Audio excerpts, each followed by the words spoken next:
Hello and welcome to Homer for Saturday, July 5th, 2025. Today we will be reading from lines 291 to 309 in Book 11 of the Iliad, in which Hector undergoes the slaying of many people. Thank you so much for being here, and I hope you enjoy. Let's read it. So saving, he roused the strength and spirit of every man. And even as when a huntsman sets his white-toothed hounds upon a wild boar or lion, so upon the Achaeans did Hector, son of Priam, peer of Ares, the bane of mortals, set the great-souled Trojans. Himself with high heart he rode among the foremost, and fell upon the conflict like a blustering tempest, that leapeth down and lasheth the fury, the violet-hued deep. Who then was first to be slain, and who last by Hector, Priam's son, when Zeus vouchsafed him in glory?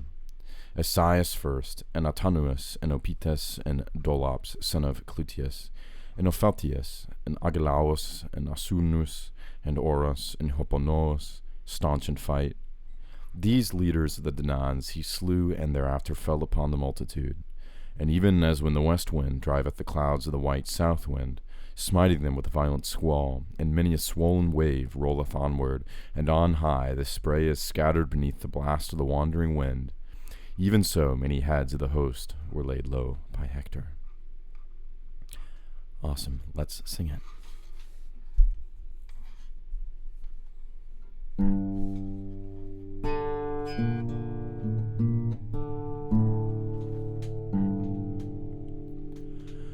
Ose ponotruon menos kaitu monekastu.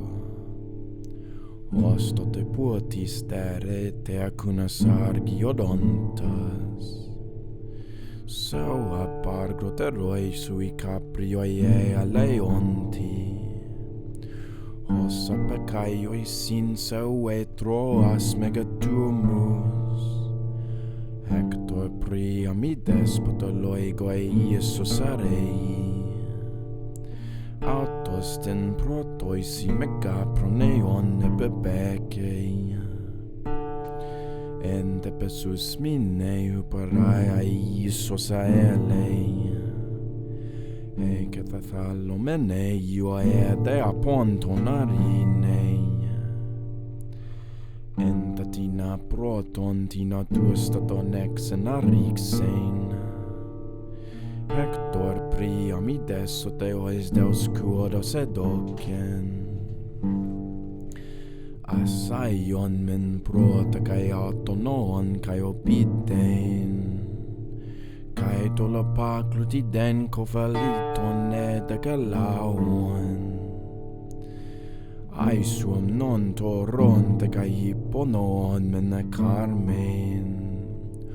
Tu sarogege monasta noon elenata repeta. Platonos opotene fas de puros tu felixei. Arges dao natoi opetei elai lapitupton.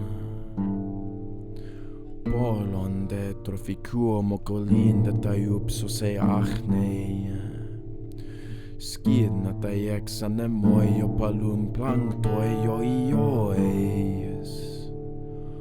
Osara pukna careia tu vectori damnato lauon.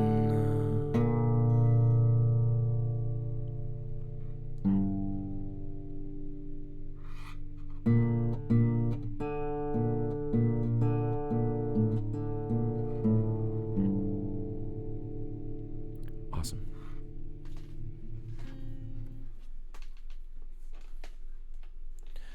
So what's going on here? Well, most crucially, we have a list of great achievements on behalf of Hector.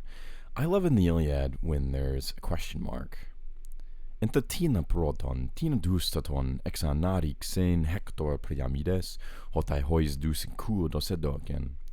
When Zeus gave him kuodos, a moment of success, who was the first and who was the last, which Hector, the son of Priam, exanarik said, right, which is slay, strip, destroy, gather their armor. And then he gives this list, right? And it's a very interesting list because it's a sort of, nobody gets like a full explanation, right? We have Hipponos, right, who is Menakanmen, right, who is steady in battle. But otherwise, it's just sort of a list of names. But the important part is that there's the Plathun at the end here. And the Plathun is a sort of symbol for, the multitude. So even after the individuals are slain, there's still the multitude who is taken care of, rather. And in the Iliad, the killing of many, many people is described with the killing of their leaders.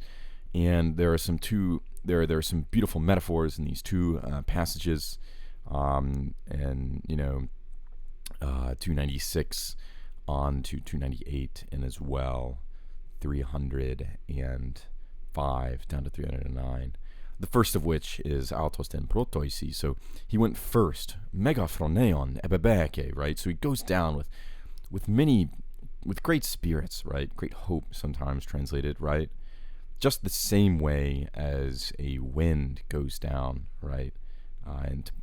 He falls into battle the same way, a wind goes into the storm, and then it's in kata alomene, right? So kata, and then alomene, right?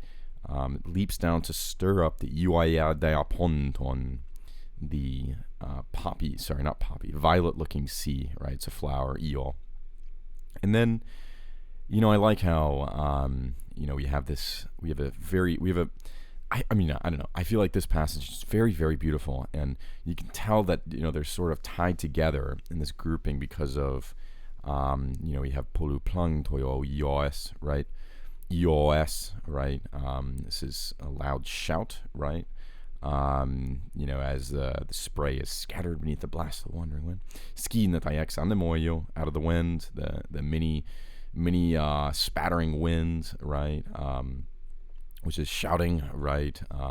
Wandering, I think is this, yeah. Much wandering, and this shouting wind, right? And the achne, right, is what comes to the surface, the waves, right?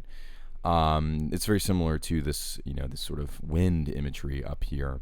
And of course, we have a sort of parallel with the wind when we describe Zephyr going up against the south wind. Just so beautiful to imagine the fundamental workings of the surface of the earth that human beings can observe being parallelized into the very real, consequential, and episodic forms of the greatest battles of all time, which of course this poet contends that the Iliad was one of them. Anyway, I hope you enjoyed this, and I look forward to sharing more with you tomorrow. Thank you so much for listening, and have a great day.